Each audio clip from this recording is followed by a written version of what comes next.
Hi welcome back. मैं ये week का बहुत हॉट टॉपिक पे डिस्कस करना चाहता हूँ, जहाँ क्रिस्टियानो रोनाल्डो ने एक सऊदी क्लब के लिए साइन कर लिया। अल नसर करके क्लब है। डील बहुत बड़ी है, $200 मिलियन की डील है, 2.5 ईयर कॉन्ट्रैक्ट की डील है। बहुतों के लिए ये था कि क्या रोनाल्डो डर गए हैं ऐसे क्लब के लिए साइन करके। टू बी वेरी ऑनेस्ट, ये बहुतों को बुरा भी लग सकता है। अगर ये पॉइंट पे अगर मैं ये अगर करने जाऊं, उन्होंने ये ऐसे क्लब के लिए क्यों साइन किया है, एक मेन रीज़न ये है, उनको 90 मिनट्स का पूरा फुटबॉल खेलने मिलेगा ऐसे छोटे क्लब के लिए। एक्चुअली में जो टॉप क्लब्स या इलीट क्लब्स है वहाँ खेलने तो बिल्कुल भी नहीं मिलेगा ये एज में। क्योंकि आपकी वजह से कोई भी टीम ये नहीं चाहेगा कि सारे प्लेयर स्लो खेले, क्योंकि रोनाल्डो का पेस कम हो गया और वो हर स्पोर्ट्स पर्सन के लाइफ में होता है ये, और वो एक्सेप्ट करना पड़ता है। पर रोनाल्डो का ऐसा हो रहा है कि वो कहीं ना कहीं मुझे लग रहा है कि वो एक्सेप्ट नहीं करना चाहते। जहाँ यूनाइटेड के बेंच पे भी बैठते थे वो एक्सेप्ट नहीं करना चाहते थे, जबकि ये सेम रोल उन्होंने किया है। ऐसा नहीं है कि मतलब एज अ प्लेयर आपको ये भी समझना चाहिए कि अगर आप परफॉर्म नहीं कर रहे हो तो आप खुद को बेंच भी करो और बेंच पे रह के टीम को मोटिवेट करो। आप इतने साल से one of the best player रहे हो, टॉप ऑफ द फॉर्म रहे हो, पर आपको वो एक्सेप्ट करना होगा। सो सऊदी क्लब उनके लिए बेस्ट है। खेलने के वाइज 90 मिनट्स फर्स्ट है कि 90 मिनट्स पूरा का पूरा उनको मिलेगा। सेकंड पॉइंट है कि उनको सबसे ज़्यादा पैसा मिल रहा है। और ये बोलने की बात नहीं है कि बहुत लोग रोनाल्डो के फैंस होंगे वो बोल रहे हैं कि पैसे के लिए नहीं गए। ये पूरा झूठ है।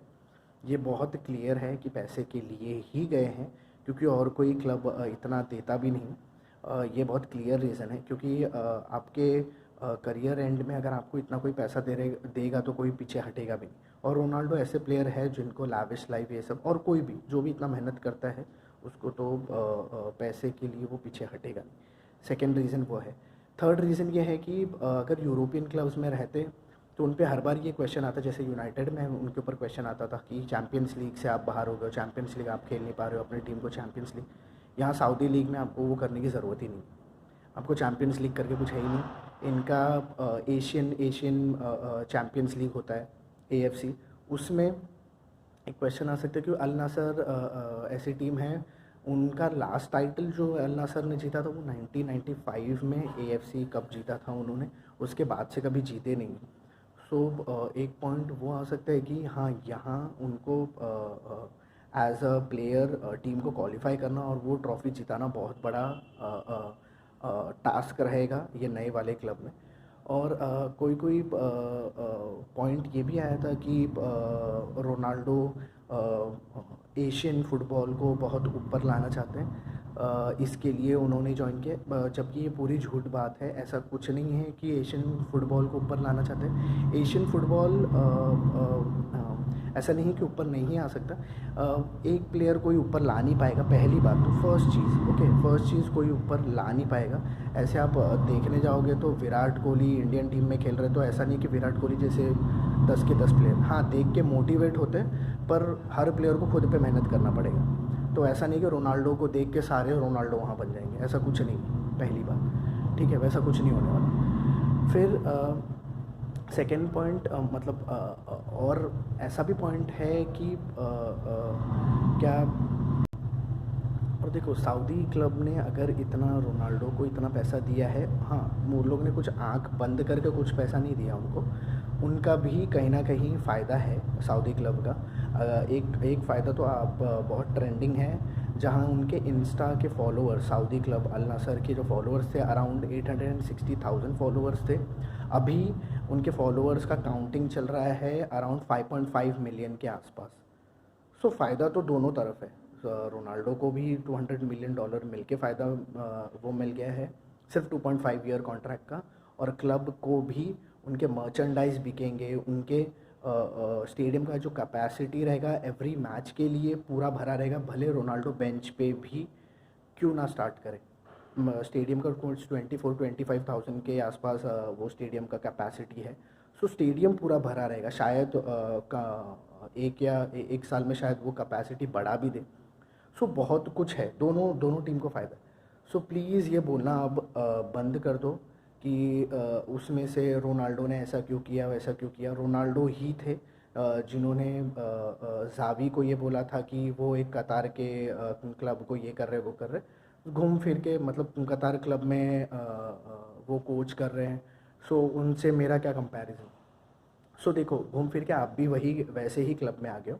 एशियन फुटबॉल में जाना एक कोई भी प्लेयर के लिए वो लोग अपना लेवल गिरा कर ही जाते हैं, क्योंकि कितना भी बात कर लो कि एशियन क्लब ये कर रही है वो कर रही है, पर एशियन क्लब वो टॉप लेवल पे अब तक नहीं आ पाई है। अब तक कोई भी एशियन क्लब वो लेवल तक नहीं आ पाई है। भले एशियन कंट्रीज़ ने मेजर टूर्नामेंट्स में परफॉर्म किया, स्पेशली जापान ने बहुत अच्छा परफॉर्म किया है, पर एवरी टूर्नामेंट में उनको वो देखने नहीं मिलता। ठीक है। सो मेरे हिसाब से तो यही है कि रोनाल्डो के लिए बेस्ट ऑप्शन था एशियन क्लब्स को ज्वाइन करना। उन्होंने वो किया क्योंकि वो अब अपने आप को कंपटीशन में ना रखे गोल्ड और बाकी चैम्पियंस लीग या बैलन डॉर के, क्योंकि वहाँ अब उनका वो पोडियम पे खड़े रहना भी अब मुश्किल हो गया है, क्योंकि बाकी प्लेयर्स बहुत आगे हैं।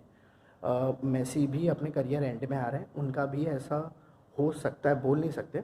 पर सबका ये अलग अलग होता है। मेसी भी अब पीएसजी में है, मेसी इसके बाद यू नेवर नो कि कौन से क्लब में वो जाए, पर सेंसिबल डिसीजन वो भी लेंगे और उनको भी पता है कि 36-37 में कैसे अपने आप को रखना होता है। या तो अपने आप को बेंच करके रखो, जैसे कि ज़्लाटान इब्राहिमोविच कर रहे हैं एसी मिलान के लिए। जूरू ने कमेंट भी किया था जब एसी मिलान सीरी ए का टाइटल जीती थी कि ज़्लाटान ने तो कुछ किया ही नहीं, जबकि ऐसा नहीं है। ज़्लाटान 41 के एज में बेंच पे रह के टीम को मोटिवेट किए, वो भी एक स्पोर्ट्स पर्सन का रोल होता है। अगर वो आप नहीं कर पा रहे हो तो इट्स बेटर आप रोनाल्डो जैसे कोई छोटे क्लब को ज्वाइन कर लो। आप 90 मिनट्स भी खेल पाओगे और आपको क्रिटिसिज्म भी ज़्यादा मिलेगा। सो आप लोग को क्या लगता है कि रोनाल्डो का ये डिसीजन कैसा था और रोनाल्डो क्या सोच कर ये इस पे आए होंगे? Let me know in the comment.